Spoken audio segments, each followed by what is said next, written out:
अगर किसी शख्स को किसी से मोहब्बत हो जाए तो वो शख्स कहता है कि मुझे दुनिया की कोई चीज़ नहीं चाहिए, बस वो शख्स चाहिए। अस्सलाम वालेकुम। तो कैसे हैं आप सब? उम्मीद करता हूं कि आप सब खैरियत से होंगे। और आज आपके लिए एक मोहब्बत का ख़ास अमल लाया हूं, एक इस्लामी, एक कुरानी वजीफ़ा आज आपकी खिदमत में लाया हूं मोहब्बत का। आप इस वजीफे को करके अपनी जायज़ मोहब्बत को हासिल कर सकते हैं, अपने महबूब को अपनी मोहब्बत में मुब्तला कर सकते हैं, अपने महबूब को अपना दीवाना बना सकते हैं। आपने सिर्फ सूरत इखलास का विज़्र करना है और आपका महबूब आपके पास होगा।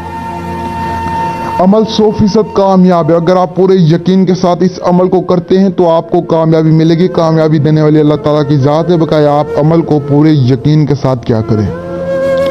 तो जो मैं आज आपकी खिदमत में अमल लाया हूँ, ये अमल इतना आसान और इतना ताकतवर है कि आप सोच भी नहीं सकते। इस अमल को करने के बाद आपको 100% रिजल्ट मिलेगा। ज़रूर आपको रिजल्ट मिलेगा इस अमल को करने के बाद। तो बढ़ते हैं, मेरा टाइम ज़ाया कि आज के अमल की जानिब, आज के वजीफे की जानिब। तो आपने सबसे पहले इशा की नमाज़ पढ़नी है। इशा की नमाज़ पढ़ने के बाद आपने सिर्फ और सिर्फ 3 मरतबा सूरत इखलास पढ़नी है। 3 मरतबा सूरत इखलास पढ़ने के बाद आपने अपने महबूब का नाम लेना है। सिर्फ और सिर्फ 8 मरतबा आपने अपने महबूब का नाम लेना है।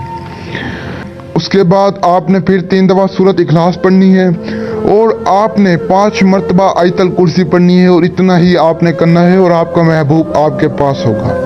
ये अमल सिर्फ एक दिन का अमल है, 100% कामयाब और मुजरिब अमल है। अगर आप इस अमल को करते हैं तो आपको इंशाल्लाह ज़रूर कामयाबी मिलेगी, आपका महबूब आपके पास होगा। और अगर आपने अभी तक हमारे चैनल को सब्सक्राइब नहीं किया तो सब्सक्राइब करें, ताकि और ऐसी वीडियोस आप तक पहुंचती रहें, ऐसे वजीफे आप तक पहुंचते रहें जिससे आप फ़ायदा उठा सकें। और अगर आपको और मोहब्बत के अमल चाहिए तो आप मेरे चैनल पर विज़िट करें। मोहब्बत के वजीफ़े हैं, दौलतमंद होने के वजीफ़े हैं, परियों के वजीफ़े हैं। आपको जून से भी वजीफ़े चाहिए, आप मेरे चैनल पर विज़िट कर सकते हैं। और आप मेरे चैनल को सब्सक्राइब लाजमी करें और इस वीडियो को लाइक करें और अगर हो सके तो दूसरों तक शेयर करें, ताकि दूसरे लोग भी इस वजीफ़े से फ़ायदा उठाएं। तो तब तक के लिए दुआओं में याद रखना। दीजिए इजाज़त। शुक्रिया। अस्सलाम वालेकुम।